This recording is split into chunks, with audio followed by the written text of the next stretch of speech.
እንግዲህ ተመልክተን እንደመጣ ነው እኔ በጣም ያስገረመኝ ነገር ልንገራችሁ ራሱ ካለው ማለት ነው ፍቺ ምናምን ወረቀት አስፈረመሽኝ የለው ከድጋሚ እንዳታገኛ ጋር አስፈረመሽኝ የለው ብሏል።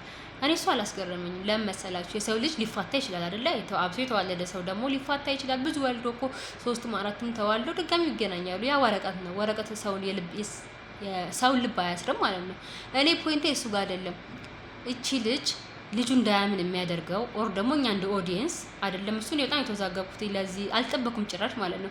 ለምን መሰላችሁ? ከትላንት ወዲያ ነው ትላንትና ከ24 ሰዓት በፊት እነዛ አጀቦቹ ማለት ነው ደስታ እና ያኛው ልጅ ምናምን መተው የሌለ ወከባ ሲፈጥሩ ነበር አይደለ?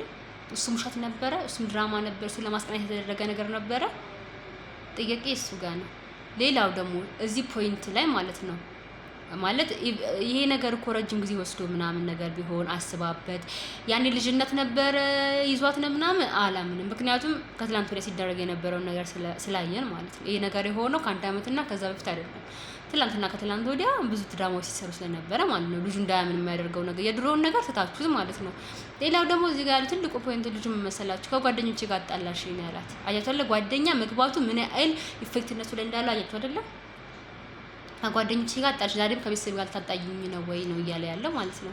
እና ባይዘው አንዳንዴ ማለት ነው የምናደርጋቸው ነገሮች ከመሀል የምናስገባቸው ነገሮች አይደለም ጓደኛ ቤተሰብ አግባብ ባለው ሁኔታ እያልኩ ያሉት አግባብ ባለው ሁኔታ ከገባ በጣም ችግር ይፈጥራል የመጨረሻ ማለት ነው። ምክንያቱም እነዚህ ሁለት ሰዎች እኮ አብረው ተመልሰው ሊሆኑ ይችላሉ እኮ እኛ እኮ አይሆኑ እያልን አይደለም ያለነው፣ ግን አሳማኝ ነገር አይደለም።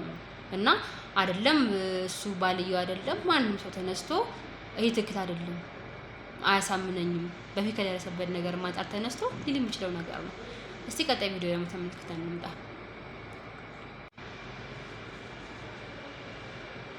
ሁሉ ጊዜ እኔ እሷን ስለምወዳትና ስለማፈቅራት በምፈልገኝ ሰዓት ሂድ ትለኛለች፣ በምፈልገኝ ሰዓት እና ትለኛለች። ስፈልግ አብረኸኝውን ትላለች። ስፈልግ እንዴ አንቺ አምሳል እንዴ እኔ ለልጄ ብዬ ነው አሁንም ድረስ ካንቺ ጋር ያለሁት እንጂ አይደለም አንቺ ያለሽበት አይንሽን ማየት አልፈልግም። ገባሽ?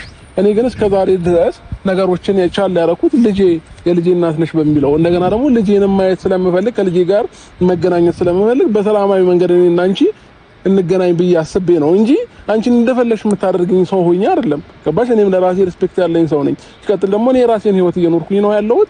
አሁን እንድትበጠብጪኝ አልፈልግም። ሰላም ሆኜ ነው መኖር የምፈልገው። ዛሬ ላይ አሁን ያስተዋልኩትን ነገር ልንገራችሁ። ዝም ብላችሁ የሩታን ፊት ተመልከቱት። ከተመቀጠል ደግሞ ማለት ነው እንዳያችሁት ነው። በቃ ለልጄ ብዬ ነው ካንቺ ጋር ያለሁት እንጂ አይንሽም ማየት አልፈልግም እስከማለት ደርሷለች። ያ ለምንድን ነው ካላችሁ እዛ ጋር ኃይለኛ ትሪትመንት እያጋጠመው ነው። ጭቅጭቅ የለም፣ እንክብካቤ ነው። ይሄ ሁካታው ምናምን ነገር የለም። ንጹህ ፍቅር እያገኘ ነው ልጁ ያለው አይደለ? እኛ ሴቶች ደግሞ በባህሪያችን ብዙ እንጨቃጨቃለን እንደዚህ ሪሌሽን ውስጥ። ግን ይሄኛው ደግሞ በዛ፣ በጣም አተካራው በዛ። እዛ ጋር ቤተሰብ ተነካካ፣ ወንድምቶች ተጨነቁ። በዛ በኩልም እንደዛው ማለት ነገሩ ረዘመና ልጁን በቃ ጭንቅላቱን በጣም ከውዘውታል። በዛ ላይ ደግሞ ማለት ነው ዛሬ መታ ደግሞ እንደዚህ ስትለው ማጅን ቤተሰብ በጣም ከባድ ነው አይደለ? እንኳን ብያለሁ እንኳን ለሱ ለኛ በጣም ከባድ ነው። ቀጣ ቁርጥ ያለ መስሎኝ እኔ ራሴን ወጥ ጀምሬያለሁ ነው ያላት። የራሴን ህይወት አንድ ልት እያልኩ ስለሆነ በቃ ፍቺ ነው ያላት። ይሄን ያስከ ማለት ደርሷል ማለት ነው። በጣም እንደዛ የሚያፈቅራሉት ማለት ነው። ቀጣይ ደግሞ እስቲ አይተን እንመለስና ራሳችን ዲሲሽን እንሰጣለን ማለት ነው። ወይ ደግሞ የራሳችንን ሀሳብ እናንጸባርቃለን ማለት ነው። እስቲ ወደ ቪዲዮ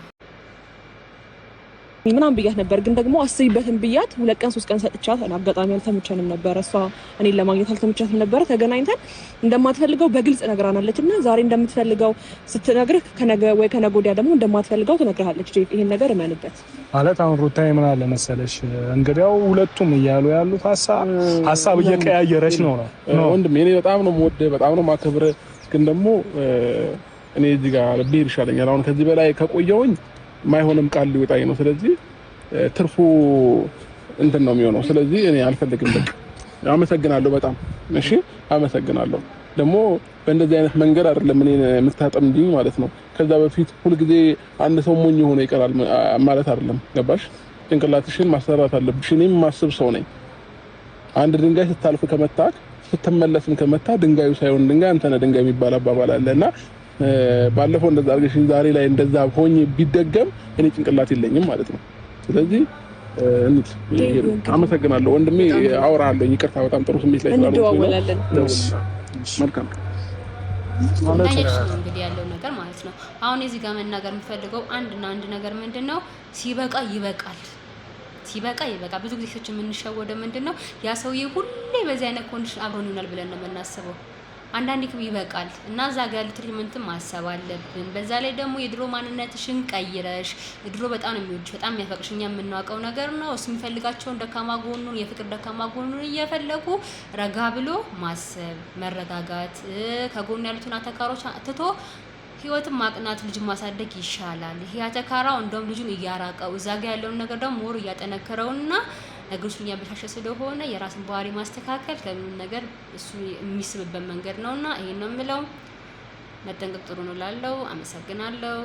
ሰላም ሁኑ፣ ሰላማችሁ ይብዛላለሁ። እናንተንም ደግሞ ኮመንት አድርጉ። በሌላ ቪዲዮ እስከምንገናኝ ቻው።